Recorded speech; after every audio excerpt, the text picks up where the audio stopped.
el derecho internacional tenía respecto a otros años es mucho más consistente. ¿Y esto por qué? Porque a raíz de lo que nosotros tuvimos en el año 94, que fue la gran reforma, la última gran reforma constitucional, para bien creo que, aunque en su momento uno también, de hecho yo he escrito un paper sobre la conveniencia real de incorporar 11 en su momento tratados internacionales de derechos humanos con rango constitucional. Esto implica que entendemos a estos tratados y nos comprometemos a aplicarlos como si fuera la Constitución misma. Digo que es positivo por una parte porque genera obligaciones directas hacia el Estado, pero lamentablemente muchas veces pasa que en la práctica diaria de los Estados y órganos del Estado esas normas no se cumplen. Es decir, elevar con rango constitucional algo que luego en la práctica no se cumple, de alguna manera también es socavar el espíritu de la propia Constitución. Aunque a la postre uno lo mira desde un contenido mucho más pragmático, y esa obligación que hoy tenemos de mayor obligatoriedad jurídica ha permitido avanzar en una serie de construcción de marcos normativos y de marcos ejecutivos en el Estado federal y en las provincias de una u otra manera, que al menos obligue a las estructuras a generar mayor conciencia y obligatoriedad de cómo combatir aspectos de discriminación y aspectos de violencia contra las mujeres. Hay otra convención mucho más regional que se llama la Convención para la Eliminación y la Represión contra la Violencia Familiar, contra las Mujeres, perdón, que se conoce como Convención de Belén do Pará, del año 94, porque es en el sistema interamericano, y que hace 20 días aproximadamente, el 7 de septiembre de este año, tuvo media sanción, actualmente se está debatiendo, pero ya logró media sanción en la Cámara de Senadores de la Nación para también alcanzar rango constitucional, lo cual va a generar también, junto con su protocolo concretamente, que ha logrado una mayor obligatoriedad hacia el Estado respecto a estos temas.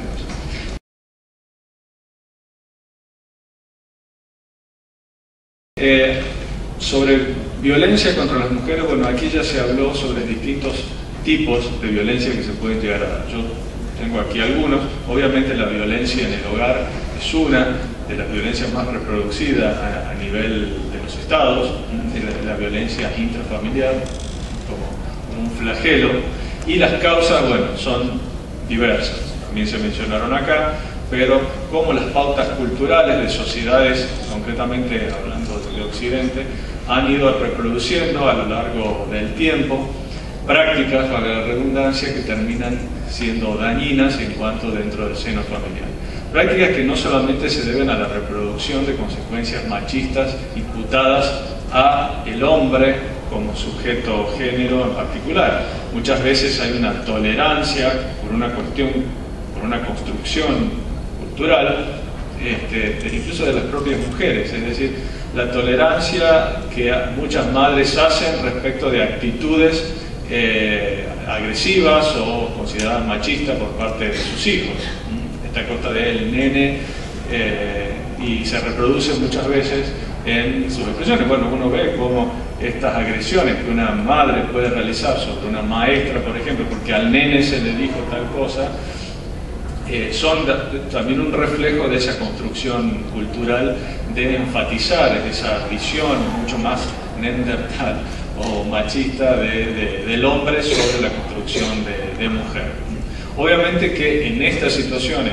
de cambios paradigmáticos, cambios culturales en cuanto al rol de la mujer, son mucho más visibles, es decir, una situación de acceso de la mujer a mayores, a una libertad antes no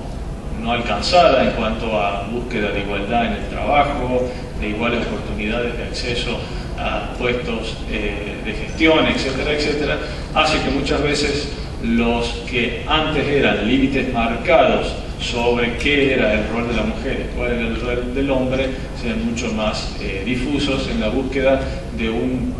criterio de igualdad entre hombre y mujer, y en el caso de situaciones de matrimonio o de pareja, entender a esta situación como una relación de igualdad donde ambos tienen que construir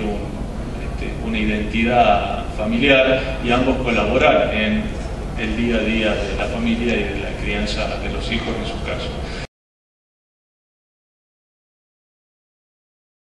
La gente algo de idea tiene y a veces poco le interesa en algunos aspectos, que es esto del fenómeno de la trata de personas, la vieja denominada trata de blancas, porque obviamente eran las mujeres polacas que se trajeron a finales del siglo XIX y comienzos del XX por comunidades extranjeras criminales, sobre todo de nacionalidad polaca, y que hoy obviamente son de todos los colores que se pueden imaginar, ya de rubias, blancas y polacas ya no quedan. De hecho, vienen aquí, son de otras nacionalidades caribeñas o vecinos de nuestros países, paraguayas, bolivianas, etcétera, etcétera. Por eso hablamos de trata de personas. Y cómo la denigración de esta mujer, en el caso de la explotación sexual, se lleva a extremos no solamente de estar sometidas a prácticas constantes y reiteradas de lo que hoy se podría considerar una violación sistemática. Bueno, es paradójico, hoy estamos trabajando, me ha tocado realizar asesoramiento jurídico a una serie de legisladores sobre la reforma a la actual ley de trata, pero es paradójico que la actual ley de trata, la pena máxima que prevé para todo el conjunto delictivo es mucho menor que la pena que se establece para una violación. Generalmente a una persona se la condena por haber cometido un acto de violación, una mujer contra un hombre, por un acto en principio, mínimamente un acto, mientras que aquí en un solo día una mujer puede estar sometida, de hecho se conoce, a 15 o 16 actos de violación sistemática, que es lo que más o menos tiene que realizar durante un día. Entonces, estas son las contradicciones como vemos y como analizamos muchas veces las prácticas. Todavía hay una conciencia, uno lo aprecia por los especialistas, una conciencia de entender esta problemática de la trata muy asociada a una cuestión de prostitución. Es decir, bueno, es una constitución de prostitución, la prostitución, y bueno, ahí está, y allí vamos. Obviamente que es un delito, es el tercer delito de mayor rentabilidad en el mundo. Por algo es la impunidad, y ustedes lo han visto en estos últimos casos, el caso paradigmático que ha llevado a la luz en la República Argentina, que es el caso de Marita Verón, una chica secuestrada en Tucumán ya hace unos años.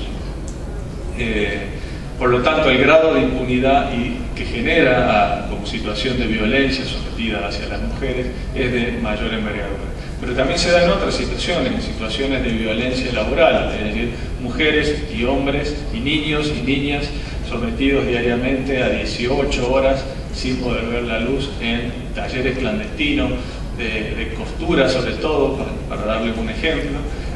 Talleres que luego venden y muchas veces, algunos posiblemente ya no se considera que son tan inocentes, grandes marcas de ropa terminan comprando una prenda por 5 pesos o 10 pesos, lo que luego en las tiendas de los shopping nos salen 200 o 300 pesos. Y digo los shopping porque precisamente las cuestiones de violencia ejercida a través de las víctimas de trata, en el caso concretamente de mujeres y niñas, la mayoría de la confección de los telares, de las prendas que se realizan, no son comercializadas en ámbitos comerciales de clase media o clase media baja, sino precisamente en los shopping. Grandes marcas, sobre todo de ropas de chicos, las grandes marcas de ropas de chicos son los que más están implicadas en las cuestiones de trata. Grandes ropas de jóvenes, muchos de ustedes que están acá, están demostrados que han ejercido y han comprado y no han tenido el menor estupor de conocer de esas situaciones, todo bajo esta estructura de la maximización de los recursos. Y es un fenómeno que hoy día debemos trabajar como nuevas formas de violencia contra las mujeres. Ya no solamente entender esa violencia intrafamiliar o social en la calle, sino también estas nuevas formas que, como se dijo, no son nuevas, sino que son nuevas formas de abordaje. El ejercicio de la trata tan antigua como la esclavitud misma. De hoy, es más, hoy día los organismos internacionales la consideran la moderna forma de esclavitud, la esclavitud del siglo XXI.